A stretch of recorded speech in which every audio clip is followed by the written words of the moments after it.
एक तू ही भरोसा, एक तू ही सहारा, इस तेरे जहां में नहीं कोई हमारा।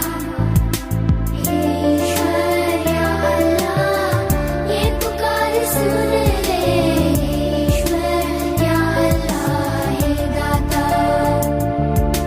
हे ईश्वर या अल्लाह, ये पुकार सुन ले, ईश्वर या अल्लाह हे दाता।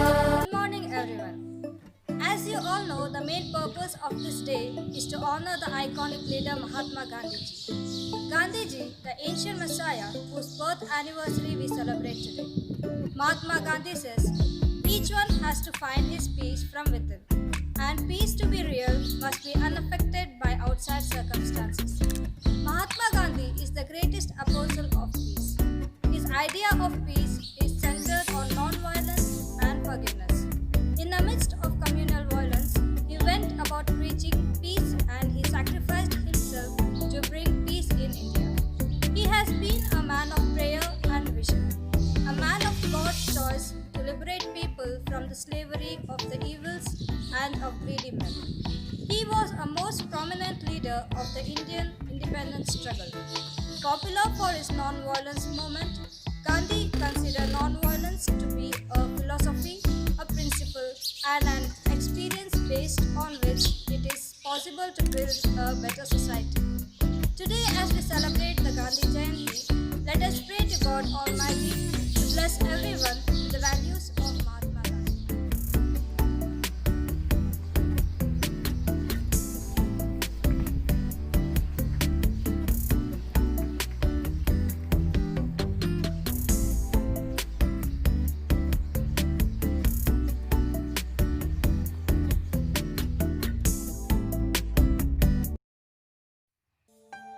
ಭಗವದ್ಗೀತೆಯಿಂದ ವಾಚನ ಶ್ಲೋಕ 16 ಜ್ಞಾನೇನ ತು ತದಜ್ಞಾನಂ ಯೇಷಾಂ ನಾಶಿತಂ ಆತ್ಮನಃ ತೇಷಾಂ ಆದಿತ್ಯವಜ್ಞಾನಂ ಪ್ರಕಾಶಯತಿ ತತ್ಪರಂ. ಅನುವಾದ: ಅಜ್ಞಾನವನ್ನು ನಾಶ ಮಾಡುವ ಜ್ಞಾನದ ಬೆಳಕನ್ನು ಮನುಷ್ಯನು ಪಡೆದುಕೊಂಡಾಗ ಹಗಲು ಹೊತ್ತಿನಲ್ಲಿ ಸೂರ್ಯನು ಎಲ್ಲದರ ಮೇಲೂ ಬೆಳಕು ಹರಿಸುವಂತೆ ಅವನ ಜ್ಞಾನವು ಎಲ್ಲವನ್ನೂ ಪ್ರಕಾಶಗೊಳಿಸುತ್ತದೆ. Reading from the book of Holy Quran. In the name of Allah, the entirely merciful, the especially merciful. All praise is due to Allah, Lord of the worlds, the entirely merciful, the especially merciful. Sovereign of the day of recompense. It's you we worship and you we ask for help. Guide us to the straight path, the path of those upon whom you have bestowed favor, not of those who have earned your anger, or of those who are astray. Happy are those who know they are spiritually poor. The kingdom of heaven belongs to them. Happy are those who mourn, God will comfort them. Happy are those who are humble, they will receive what God has promised. Happy are those whose greatest desire is to do what God requires. God will satisfy them fully. Happy are those who are merciful to others, God will be merciful to them. Happy are the pure in heart, they will see God. Happy are those who work for peace, God will call them His children. Happy are those who are persecuted because they do what God requires. The kingdom of heaven belongs to them. Happy are you when people insult you and persecute you and tell all kinds of evil lies against you because you are my followers. Be happy and glad, for a great reward is kept for you in heaven. This is how the prophets who lived before you were persecuted. The word of The villager and his poverty were always on Gandhiji's mind. Gandhiji wanted to avoid all show of riches.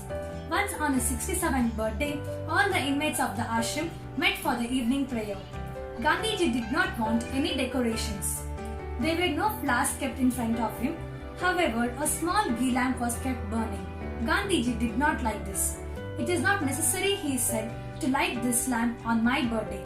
When I look around me, I find that in villages, the poor people would not get oil even to use in their food, and we are burning ghee in lamps. We must not enjoy things which a villager does not get. On our birthday, we must do a good deed and not be extravagant. Gandhiji was a firm believer in the eradication of untouchability and abominable structure of society. He founded the Harijan Sevak Sangh and called the untouchables Harijan, children of God. To set an example to others, he cleaned the toilets. Mahatma Gandhiji considered service selling people as service to the God. At that time, leprosy patients were cast out of the society and were made to live in faraway areas. The general belief was that this disease was the punishment for sins committed. Gandhiji undertook to remove the superstition from people's mind. Gandhiji used to personally clean the wounds of Sri Parchar, who suffers from leprosy, when he stayed at Gandhiji's ashram in Sevagram. Non-violence was his creed. According to him, only the brave could practice the non-violence. He made it a powerful weapon in India's struggle for freedom, but at the same time, in 1942, he gave the country the mantra of do or die. He made it plain that if the choice was between violence and cowardice, he would choose the former. Newspaper described Gandhiji in different ways. Some called him an enemy of England. To others, he was an agent of the British Empire and of the rich capitalists. When someone showed Gandhiji what had appeared in the papers, he only laughed. When a newspaperman asked, "What are you?" Gandhiji replied, "I'm a friend of all and an instrument of God. I believe in peace." Gandhiji insisted on non-violence and truth. A person was once arrested for having beaten Gandhiji. The man Miralam had instigated a group of Pathans to beat Gandhiji, so he fell down unconscious. When Gandhiji regained consciousness, the first question he asked was, "Where is Miralam?" People told him that he had been arrested by the police. "But I have nothing against him. He must be set free at once," Gandhiji said.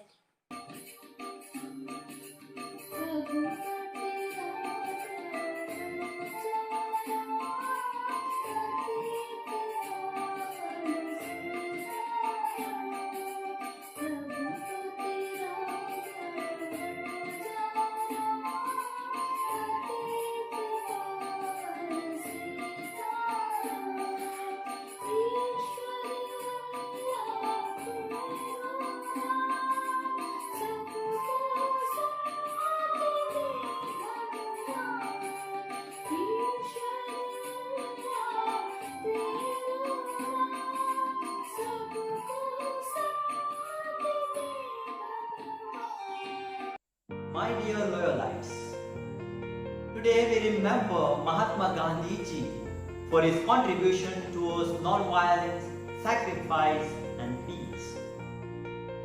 He proved to the entire humanity that non-violence can be a weapon of peace, reconciliation, and it can win the hearts of enemies.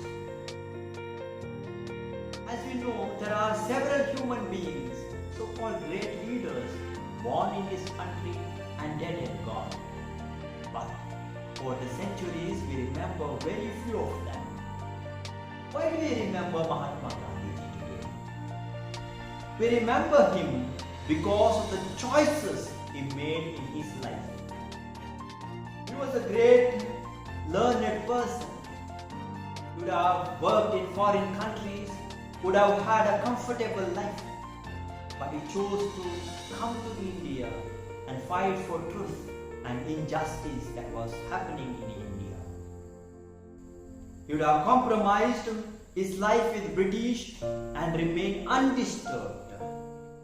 But he stood for justice and truth. He would have chosen the path of violence as the weapon for his fight. But he chose non-violence as his instrument. He would have become a great political leader and ruled our country. But he chose to remain a simple human being. He possessed no property, no wealth, no money through illegal means. He sacrificed everything for the sake of Mother India. Finally, he sacrificed his life for our sake. How can this great person become inspiration for us all today? Dear students, during this time of pandemic or difficult situation, what kind of choices do we make in our lives?